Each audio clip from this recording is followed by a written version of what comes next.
नमस्कार विद्यार्थी मित्रांनो, मी प्रियंका ग्लोबल ऑनलाईन मराठीमध्ये आपल्या सगळ्यांचं मनापासून स्वागत करते. आज आपण महाराष्ट्र सेट एक्झामिनेशन येत्या काहीच दिवसांमध्ये जसं जुलै ते ऑगस्टपर्यंत आपलं 2026 चे महाराष्ट्र सेट एक्झामिनेशनचे होण्याचे भरपूर चान्सेस आहे. अशा वेळी मित्रांनो, सेट एक्झामिनेशनच्या प्रिपरेशनमध्ये 2 पेपर आहेत. एक पेपर 1 हा जनरल पेपर आहे आणि सेकंड जो पेपर आहे तो संपूर्णतः सब्जेक्टिव्ह आहे. ओके.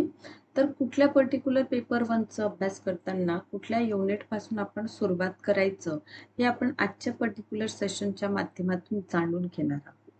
कारण महाराष्ट्र सेट एक्झामिनेशन पेपर 1 हा मॅक्सिमम आपल्याला स्कोर करून देतं. याचा अर्थ 80, 90, 90 पेक्षा अधिक मार्क देखील आपण पेपर 1 मध्ये घेऊ शकतो. पण मित्रांनो, हे मार्क्स कव्हर करण्यासाठी आपल्याला पर्टिक्युलर नियोजन कसं करायचं आहे, अभ्यास कसं करायचं, संपूर्ण सिलेबस काय आहे आणि या सिलेबसला आपण कशा पद्धतीने टार्गेट करणार, हे महत्त्वाचे पॉइंट्स आपल्याला समजणं खूप गरजेचं आहे. लास्ट इयर म्हणजे 2025 ची एक्झामिनेशन जूनमध्ये झालेली आणि त्यामध्ये आपल्या अनेक विद्यार्थी मित्रांनी मॅक्सिमम स्कोर केलेला आहे. तर आपण सुद्धा अशा प्रकारचं स्कोर करू शकता. ठीक आहे. हे स्कोर करण्यात बघा 300 पैकी 250 मार्क यांनी घेतलेले आहे मनोज सरांनी. ठीक आहे. सो तुम्ही सुद्धा अशा प्रकारचा स्कोर करू शकता. यासाठी पेपर 1चं नियोजन खूप योग्यरित्या आपल्या सगळ्यांना करावं लागेल. सो 50 प्रश्न येणार 100 गुणांसाठी आणि फक्त 1च तासाचा कालावधी पेपर 1 साठी आपल्याला दिलेला आहे. तर युनिट कुठले आहे? तर बघा, पहिली युनिट अध्यापन अभियोग्यता, दुसरी संशोधन अभियोग्यता, त्यानंतर कम्युनिकेशन, कम्युनिकेशन नंतर शेवटच्या 3 बघा ICT, लोकविकास आणि पर्यावरण आणि युनिट 10 आहे मित्रांनो उच्च शिक्षण प्रणाली. या पर्टिक्युलर 6 युनिटवर 60 गुण आहे आपले. ओके. बाकी हे कम्प्रिहेन्शन प्रॅक्टिस आपल्याला करावं लागतं 10 मार्कासाठी येणार. मॅथमॅटिकल रिझनिंग आणि ॲप्टिट्यूड जे आहे हा सुद्धा भाग 10 गुणांसाठीच आपल्याला विचारलं जातं.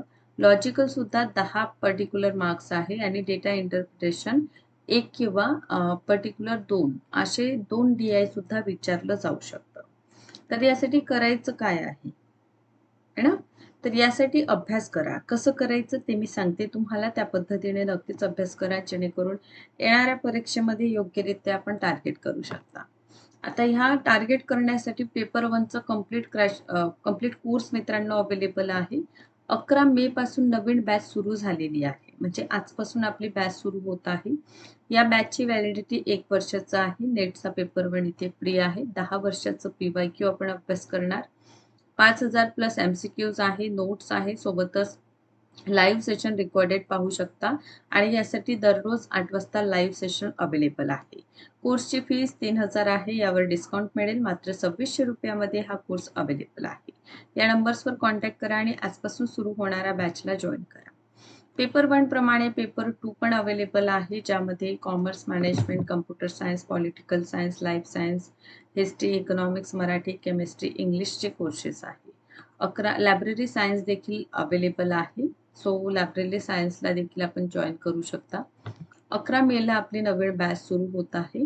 फीस 10,000 आहे. यावर डिस्काउंट मिळेल. मात्र 8,000 मध्ये 1 इयर व्हॅलिडिटी आणि नेट सेटचा पेपर 1 इथे फ्री ऑफ कॉस्ट आहे. ऑफिशियल नंबर्सवर कॉन्टॅक्ट करा आणि कोर्सला जॉईन करा. आता सिलेबसमधील पहिली जी युनिट आहे ती आहे अध्यापन अभियोग्यता, टीचिंग ॲप्टिट्यूड. तर टीचिंगचं कन्सेप्ट करावं लागेल. अध्यापन पातळी हा एक महत्त्वाचा टॉपिक आहे. अध्यापन पातळीमध्ये MLT, ULT आणि RLTचा अभ्यास करा. ठीक. शिकणाऱ्यांची वैशिष्ट्य म्हणजे वैशिष्ट्यांमध्ये पोगंड अवस्था आणि प्रौढ यावर देखील आपल्याला प्रश्न येतात. नंतरचा एक महत्त्वपूर्ण टॉपिक आपल्याला पाहायला मिळतं ते म्हणजे उच्च शिक्षण मधील जे टीचिंग मेथड्स आहे, ज्यामध्ये शिक्षक केंद्रित विधी आणि विद्यार्थी केंद्रित हा सुद्धा एक IMP टॉपिक आहे.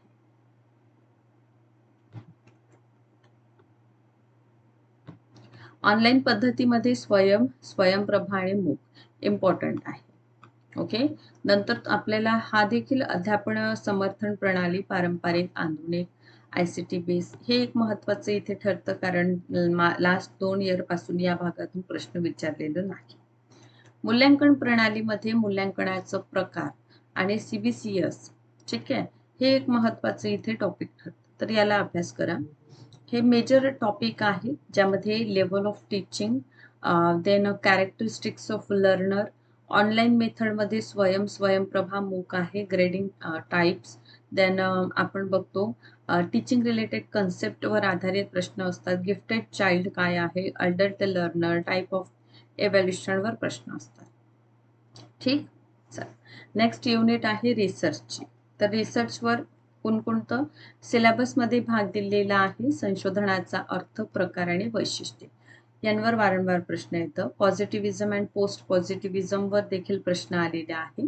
संशोधन पद्धतीमध्ये सगळंच करावं लागेल, प्रायोगिक, वर्णनात्मक, ऐतिहासिक, गुणात्मक आणि मात्रात्मक, हे सुद्धा इम्पॉर्टंट आहे. थिसिस आणि लेख आणि संदर्भ शैलींवर प्रश्न असतं. नीतिशास्त्र जे आहे त्यावर देखील आपल्याला प्रश्न विचारलं जातं.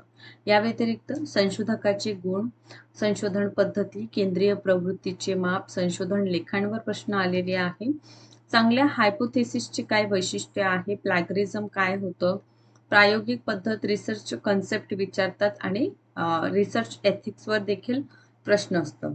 पॉझिटिव्हिझम, पोस्ट पॉझिटिव्हिझम अप्रोचवर प्रश्न आहे, डाटा कलेक्शनवर प्रश्न आहे, ICT-9 टूल्सवर देखील प्रश्न भरपूर विचारलेले आहे. या व्यतिरिक्त युनिट 3 करायचं आहे, आपल्याला प्रॅक्टिस करावं लागेल. ॲपवर संपूर्णतः प्रॅक्टिस सेट अवेलेबल आहे कम्प्रेहेन्शनचं. तर तुम्ही ॲपवरून ग्लोबल ऑनलाईन ॲप डाउनलोड करा, तिथे देखील अवेलेबल आहे.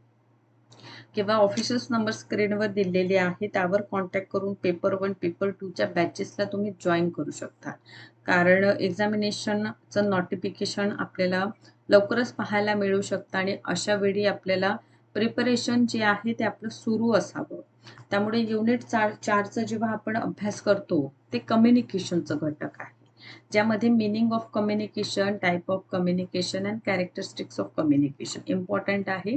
इफेक्टिव्ह कम्युनिकेशनमध्ये व्हर्बल, नॉन व्हर्बलवर नेहमीच प्रश्न येतात. बॅरियर हा जो मास मीडिया अँड सोसायटीचा टॉपिक आहे, यावरून देखील भरपूर प्रश्न येतात मित्रांनो. त्यानंतरचं घटक 5 आहे मॅथमॅटिकल रिझनिंग अँड ॲप्टिट्यूडचं.